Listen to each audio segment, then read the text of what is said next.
Listen carefully. The fact that these words have reached you right now is not accidental. It is a sign. Something significant is shifting within the core of your being. You are not meant to overlook this moment.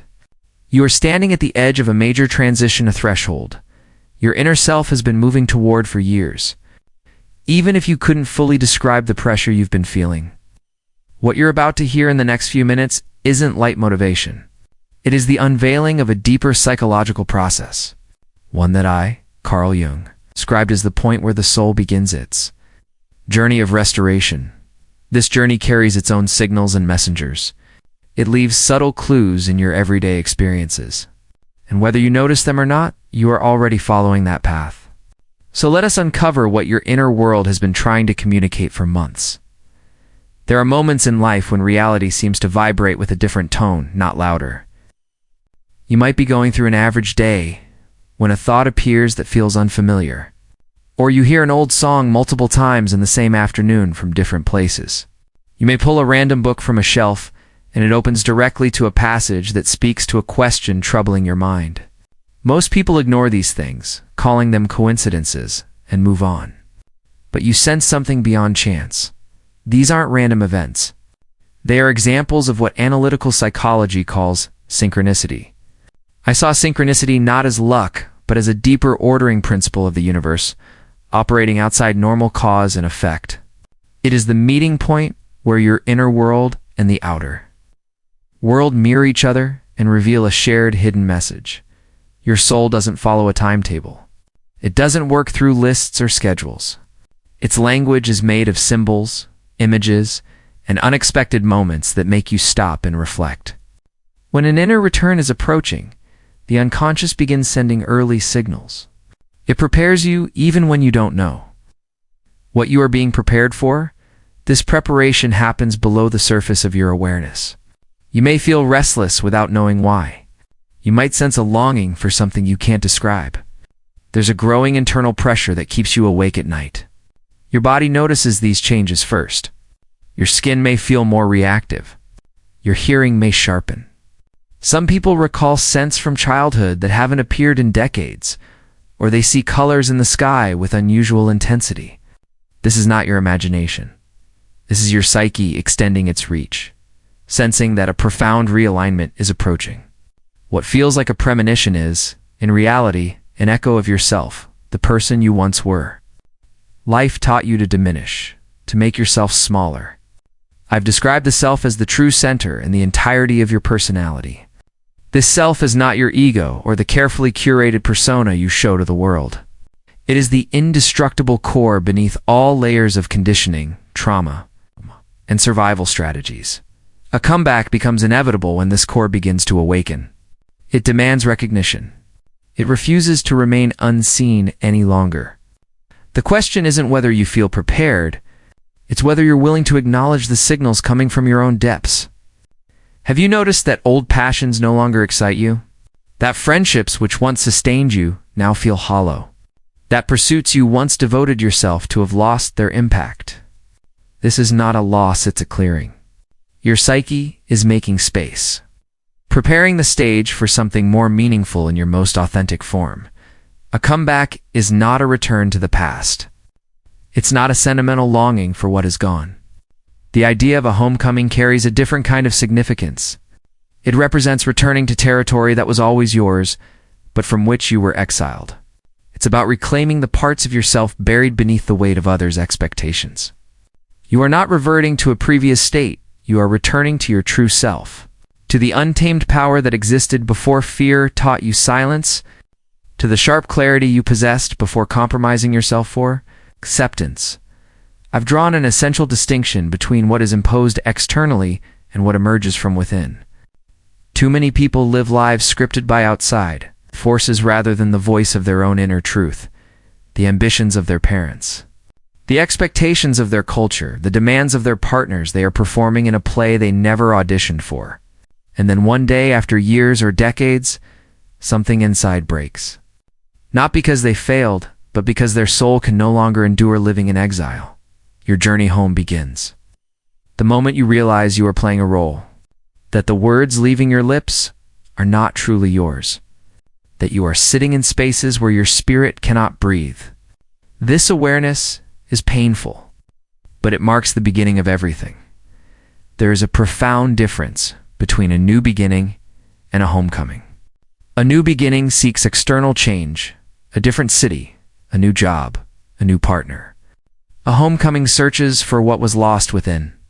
It is an excavation of your inner world, uncovering the strength you buried the first time you were told you were too much. The righteous anger you had to swallow to appear polite, the truths you silenced to avoid rejection, all of it remains. It has been frozen, waiting, but it is not gone. Your return is the careful unearthing of these living parts of yourself. Many people fear their own greatness. They have been taught to apologize for the space they take, their needs, their very existence. But this is not their nature. It is a learned pattern. Anything learned can be unlearned. I describe individuation. It's the journey to become who you have always been at your core. Not a better person, not a perfect person, but a more authentic one. Your comeback is not self-improvement. It is not about becoming good. It is about becoming real, someone who no longer needs to lie to survive. Yet, before a true homecoming can occur, something must die. Not symbolically, but in the real inner landscape. You cannot return to your essence without first passing through darkness. I call this descent the Nikia, the journey into the underworld of your own psyche. There, in the basements you have avoided for years, lie the answers. And there are the wounds left unhealed, because you were told to move on. There is the grief you were never allowed to feel. It's the rage you could not express. It's the profound loneliness you numbed with distractions. This descent is not punishment. It is necessary. You cannot rise without first going down. The soul follows its own logic. It will not let you skip the abyss. It compels you to face it. And in that confrontation, there is an unexpected grace. Because in the darkness, you encounter more than pain. You begin to rediscover the parts of yourself that were abandoned along the way. The creative child who stopped painting because it was deemed pointless. The strong voice that fell silent because no one listened. The beautiful dream that faded after being mocked. All of this remains within you, waiting to be reclaimed, and it is never too late to bring it back into the light. Perhaps you are going through a period of deep exhaustion. You feel drained, hollowed out, lacking energy for the things that once energized you. This is not a weakness. It is the collapse of a false structure. For years, you have been sustaining a building that was never yours, built on a shaky foundation. You have been defending an identity that was merely a costume, and now your system is shutting down. This is a positive, necessary step. The old scaffolding must fall so your true self can emerge. A crisis is rarely accidental. It is the soul's way of correcting its course. There is wisdom hidden in this collapse. Your fatigue signals that your current way of living has run its course. Your emptiness indicates that you have given too much to things that did not honor you. Your urge to withdraw is a call to turn inward. This is not failure, it is the beginning of your homecoming. Only in silence, in retreat from the world's noise, can you hear what your soul has been quietly saying, "Come home. Return to me." You have worn masks that were not yours, some inherited from family, others created to survive in different environments. You have played roles because you were taught that your true self was unacceptable. These masks have grown heavy. They constrict your throat. They make it hard to breathe. Your return begins when you dare to remove just one mask. You discover that your true self still exists beneath it, that you do not vanish when you stop performing. This is the moment of greatest fear, because the mask was also a shield. It protected you from judgment, criticism, and loneliness. Without it, you feel exposed. And that is exactly the point. Returning to yourself requires embracing this vulnerability. It requires showing up even without the assurance of applause. To speak your truth without knowing how it will be received. To experience your feelings fully without apologizing for them. This path is not easy, yet it is the only one that leads to genuine growth. At this point, a pivotal transformation begins deep within. An ancient fire starts to reignite, not a destructive or aggressive fire, but the flame of your own life force, long held in check.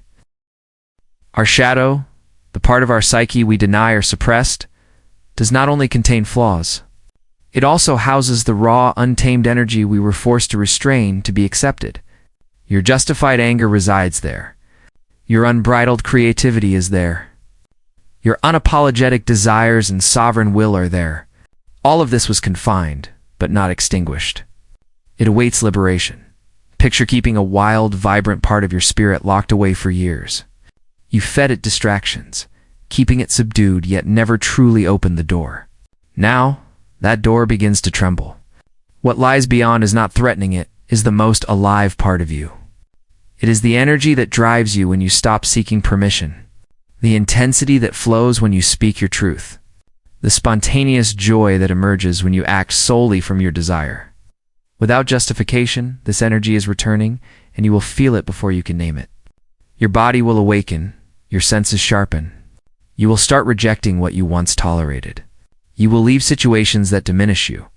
You will disappoint those who valued only your compliance. And for the first time, this will feel right, because you are realizing that authenticity matters more than approval, that your truth is more sacred than superficial harmony. You would rather stand alone in honesty than remain surrounded by those who require your falsehood. Unbeknownst to you, you once signed an invisible contract.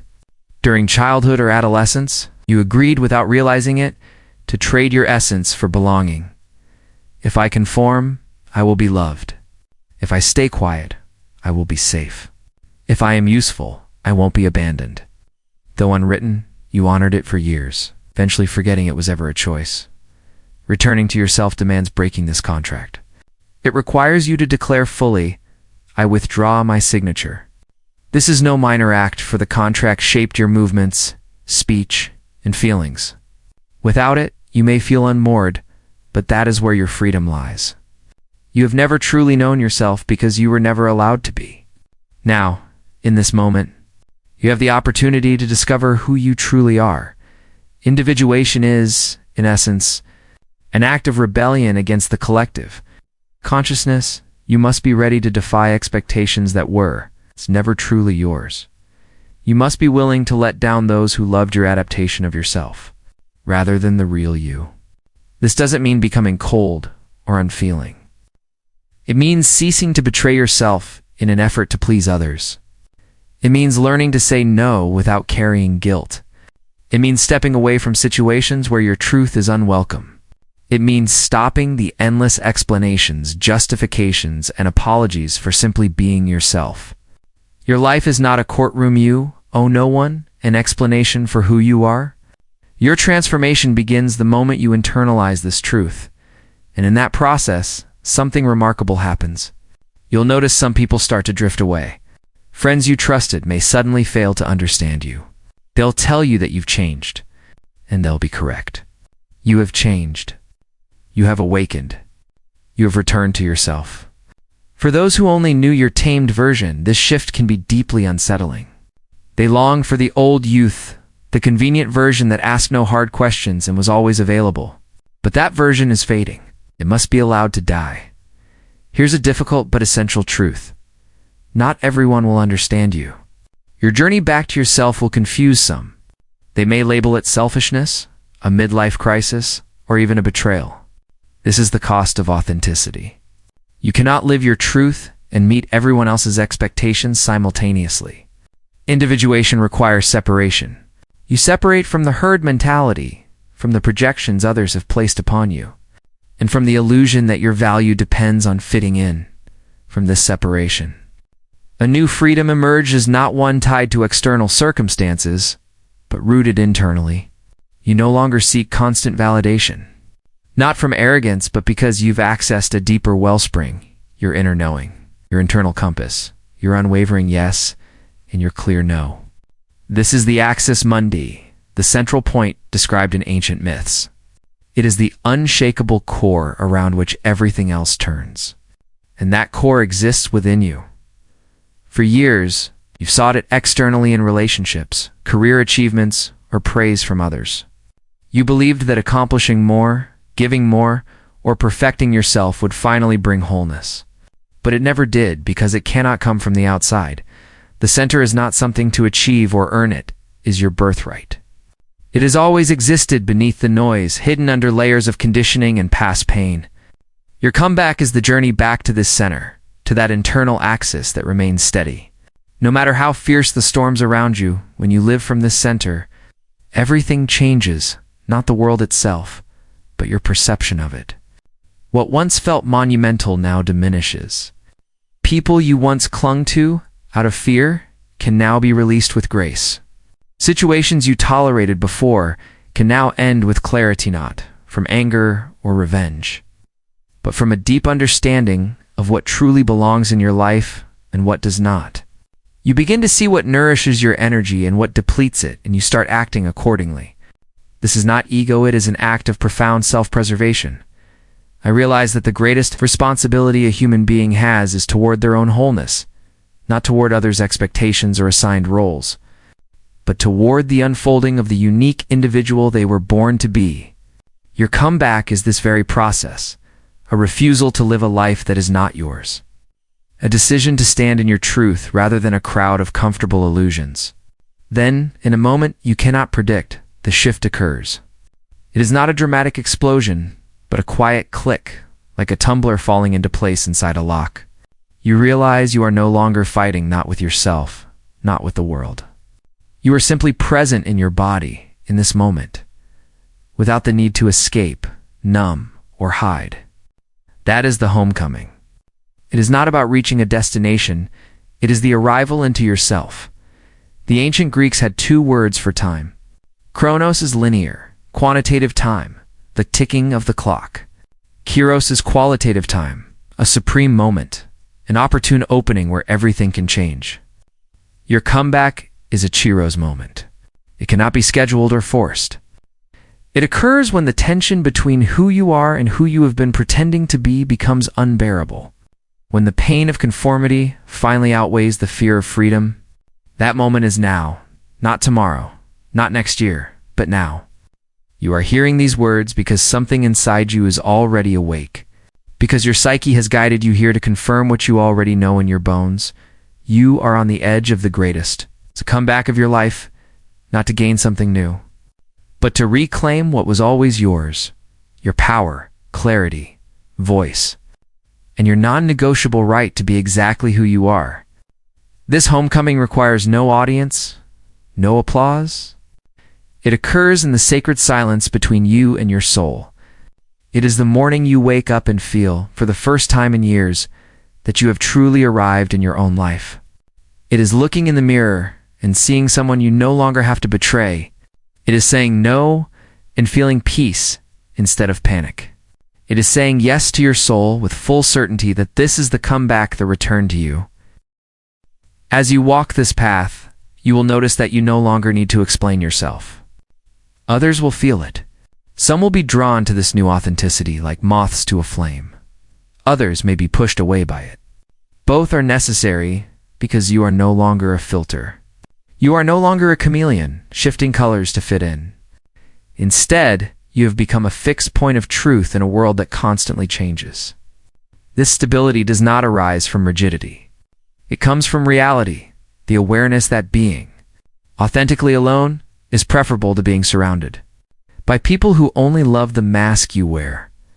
I have spoken about how the individuated person must embrace a form of solitude, not the bitter loneliness of isolation, but the luminous solitude of someone who has stepped outside the herd, someone who has discovered their own path, who no longer follows but walks independently. This solitude is not a loss. It is a profound gain. Within it, you finally encounter true companionship with yourself, the most vital relationship you will ever have. You might fear that if you stop bending and contorting yourself, no one will remain. Perhaps you worry that your truth is too intense, too raw, or too much for the world to handle. But rest assured, those who cannot accept your full truth are simply not your people. This is not tragedy, it is clarity. It is the necessary clearing that allows the right people to find you. Those inspired by your authenticity rather than intimidated by it. People who seek your presence, not a performance. Your return is not about recreating some idealized past.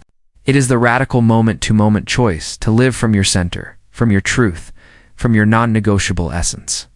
It is the decision to stop waiting for permission from others to be yourself. That permission can only come from you. The moment you grant it, everything realigns. The energy once trapped in performance and suppression begins to flow. The vitality that was frozen starts to thaw. You feel alive in a deep, authentic way, not conventionally happy, but fully present and real. You sense your boundaries and uphold them with love. You recognize your desires and pursue them with integrity. You acknowledge your truth and express it courageously. This is not about self-optimization. It is self-liberation. As you walk this path, the external world naturally shifts to align with your new internal reality, not by force, but by allowing it to. Situations that no longer serve you will naturally fade away. Relationships built on illusions will come to an end, and new opportunities will emerge that align with who you are becoming. This isn't magic hits resonance. As you embrace your authenticity, you naturally draw in what matches it, and release what only fit when you were wearing a mask. Your journey home is not a single moment, a gradual awakening to the truth that you were never broken. You were only hidden beneath layers of adaptation, trauma, and self-denial. Beneath it all has always been a resilient core, a diamond-like strength. I call it the self. Others call it the soul. The name is irrelevant. What matters is that you are beginning to sense it, to live from it, and to trust it. This core is uncompromising. It does not lie, it is not polite, and it is not concerned with diplomacy. It simply is. When you learn to listen to it, life takes on a new quality. Life becomes simpler, not because problems vanish, but because you are no longer at odds with yourself. It becomes clearer not because the world is less complex, but because your inner compass is steady. It becomes lighter not because less occurs, because you carry less unnecessary weight. In quiet moments, you may look back and see that every experience was necessary. Every heartbreak drew you closer to yourself. Every loss created space for something more authentic. Every crisis was your soul's call, inviting you to come home to your true self. This is the ultimate return, not to external recognition, but to your own inner truth. Now that you've felt this, only one question remains. What will you do? Will you continue performing the role assigned to you, or will you have the courage to let the mask fall? Will you keep asking permission to exist, or will you finally grant it to yourself? The choice is yours. Remember, your soul has been waiting long enough. If these words have stirred something within you, if you find yourself at this turning point, let this moment serve as your initiation into the depths of the psyche and the profound wisdom of your inner world. This journey is far from over. It has only begun. Take it step by step, moving through the darkness and back into the light. Reflect on these truths until we meet again.